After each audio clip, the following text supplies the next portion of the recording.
Yes, how are we all? I hope all is well. My name is Sachin, and this is the Total Cricket Podcast, episode 36. In this Hot Topics podcast, I'm going to be looking at the Independence Cup between Pakistan and the World 11. Was this a successful series, a big step in bringing international cricket back to Pakistan? And everyone wants to know, was this a step in the right direction? Do let me know whether you thought that this series was successful. Now, I'm going to start off by quickly recapping what happened in the series. Pakistan took it 2 games to 1, and in the first 2020 international, Pakistan won by 20 runs. They managed 197 for 5 in their innings. Babar Azam's 86, the highlight, and the bowlers all chipped in to restrict the World 11 to 177. In the second 2020 international, the World 11 hit back, winning by 7 wickets with just the one ball to spare. This was a very close one, and it was Thisara Pereira and Hashim Amla that guided them home, 47 not out and 72 not out respectively. That set up a decider in the third 2020 international. Pakistan winning in a canter. They managed 183 for 4 in their innings, highlighted by Ahmed Shahzad's 89, and the World 11 could only manage 150 in their 20 overs. Once again, the bowlers all chipping in nicely for Pakistan, and I think it was a fitting way for the series to win, Pakistan taking it out on what was such a significant occasion for them. Great for them to have some success in front of their home fans. Now, just looking at the teams themselves, I think it's difficult to take a lot from these games. Yes, they were counted as 2020 internationals, but they were really glorified friendlies. And looking at the World 11, it's a group of individuals. This is a team that came together to practice just a few days before the series. Players from 7 different countries. It was very difficult for them to create a cohesive team unit in such a short space of time. And as such, it's difficult to take a lot from either team in terms of what this means in the bigger picture for some of these players. But what we can take is that for Pakistan, the stars with the bat were Babar Azam and Ahmed Shahzad. Babar Azam, 22 years old, he's the future of Pakistan cricket with Yunus and Misbah retiring, and he's been excellent for them in the limited overs format. He was the top run scorer in the series, the man of the series, and he at number 3 is going to be a big part of their future. He doesn't necessarily have the big strokes, the power hitting, but he's still a class batsman who's able to find the boundary, able to maneuver the ball around very nicely. He's going to be huge for Pakistan in the future. Ahmed Shahzad, the much maligned Ahmed Shahzad in ODI cricket, he hasn't been able to get it right, but he's a different player in this format of the game. He's the only Pakistani to have a century in the T20 international format, and he was the second leading run scorer in the series. And the biggest thing was that he was able to find the gaps, unlike usual when he just hits the balls straight to the fielders. That was good to see for Ahmed Shahzad, and the Pakistani bowlers all chipped in really nicely.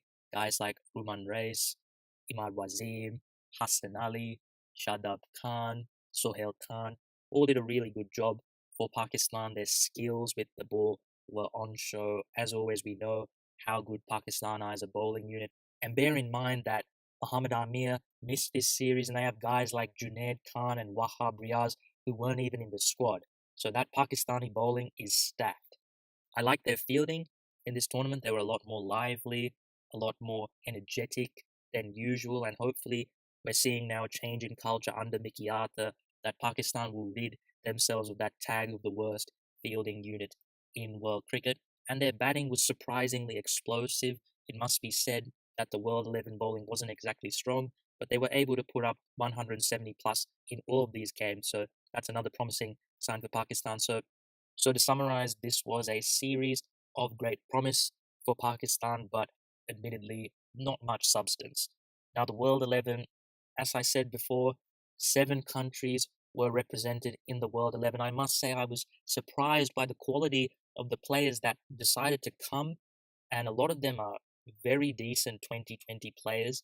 And I thought what was interesting was that 5 high-profile South African players were in the World 11. Faf du Plessis, the captain, Hashim Amla, David Miller, Imran Tahir, Morne Morkel. Those are frontline South African players. That to me would suggest that South Africa as a team would be willing to tour Pakistan. So I think that's something positive. But as I said, with the World 11, difficult to take a lot from this series for them. But I thought that Hashim Amla was very good, as he always is, with the bat. Someone who not many people think of as a limited overs player, but he has a fantastic record in both the ODI and the T20 international format. He's been excellent. We've seen in the IPL, he scored 2 centuries in the previous season. He's such a fantastic player, and his ability to adapt his game to these formats is a tribute to his class. Tisser Pereira was also quite good for the World 11. He was the leading wicket taker in the series with 6. He picked up 2 wickets in all 3 games. With the bat, he had some nice cameos. In this series, he displayed his talent, did Tisser Pereira. It's just a shame that he hasn't been able to replicate it in a Sri Lankan shirt.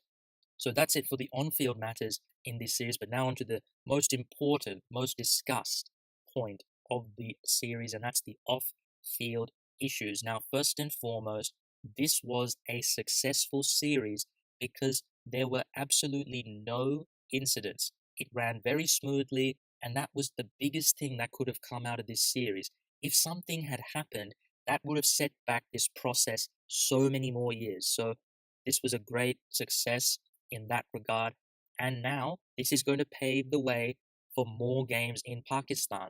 We see that the third 2020 international of Sri Lanka's tour is going to be played in Lahore, and the West Indies are supposed to come for a 3-match series in November. So there are series being lined up now.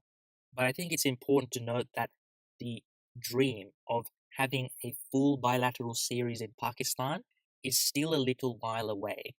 These are 2020 games that are being played in Lahore. Now, what about ODIs, test matches? These games go for much longer, and you need security to be around for a much longer time. The ICC has helped Pakistan pay for all this security, very, very high quality security, it must be said. And that is the issue, being able to sustain that. The reality of the situation is that the security needs to be maxed out for tours to go ahead. For countries to be willing to tour, the security has to be at such a level. And the consequence of that is the great expense that the PCB and the ICC is having to go to cover that. This is going to be an issue, but I would say that it's the only way. Unfortunately, it's going to cost a lot of money if you want to play ODIs, test matches in Pakistan. And so far, we're only playing in Lahore. What about if you want to go to Karachi, to Faisalabad, to Multan? You have to keep that security top notch. It's going to cost a lot of money, but it's something that has to be done. So it's up to the ICC to help out the PCB, because this is an important matter in the world of cricket. Pakistan are a huge cricketing nation. It's not like there's 50 elite cricketing nations in the world. There's only a handful, and Pakistan's one of them. And everything must be done to ensure that cricket in Pakistan is in as good a state as it can be. And the biggest thing is getting international cricket back to Pakistan, because that provides such a crucial link to the fans, for the young kids to be able to see their team, to aspire to play cricket for Pakistan. It is absolutely crucial that this happens. So that is, I feel, a necessary thing that they have to do, albeit it is an inconvenience. Now, security situation aside, let's look at the crowds. Now, I thought it was interesting that there was no sellout crowd for any of the games. It was 80 to 90% full for all 3 games, but I don't think that should be interpreted as the Pakistani fans losing interest in cricket in this great drought that they've had in watching cricket in Pakistan, because there are quite a few mitigating factors. One is that apparently the ticket prices were pretty expensive. The PCB came out and said as much. Then the security was so tight. I can imagine a lot of fans would have thought it's not worth going through all that security to go to a 2020 match. Then you have to consider the fact that the World 11 is not a true international team. It's a collection of players from all countries. And I think that the fans would have been more engaged by an international series, because at the end of the day, these were glorified friendlies to be pretty honest. If there was an international team that came out, I think that would have provided more meaning to the series, and as such, fans would have gravitated to the series a little bit more, I think. And the last thing is that two of the games were played on weeknights, so that makes it a little bit more difficult for people to get to the ground. But as I said, I wouldn't worry too much. Fans are so passionate in Pakistan. The PSL final was a sellout. So I think this was just a few things that worked against the PCB to create this, but it wasn't like the stadium was empty or anything. It's a pretty minor thing at the end of the day. Lastly, in terms of the competitiveness of the series, it wasn't the most competitive series. The first and the third games were not close, although the second game was a very good game. Again, the issue of the World 11 being a collection of individuals rather than a team, I think, played into that fact. They also only had three frontline bowlers in that squad, so it was quite unbalanced, I thought.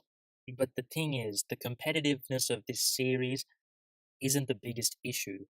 The biggest issue was making sure that this whole thing ran smoothly. And that's exactly what happened. And as such, we're going to see more teams come to Pakistan, international teams.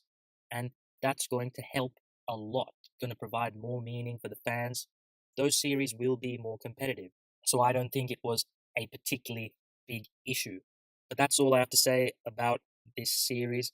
A great series for Pakistan. It was fitting that they won the series, and great news for world cricket as a whole. I think all cricket lovers want international cricket to return to Pakistan, and this was a huge step in the right direction. And slowly but surely, we should see international cricket come back to Pakistan. I wouldn't expect a full bilateral tour till 2019 at the earliest, but hopefully we can progress from 2020 international series to ODI series and then to test matches in the appropriate fashion, making sure that security remains at a high level, then I can't see how this won't work.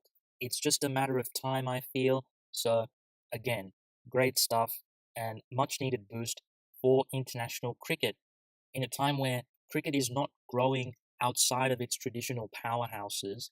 I think that it's important that the powerhouses that we do have remain that.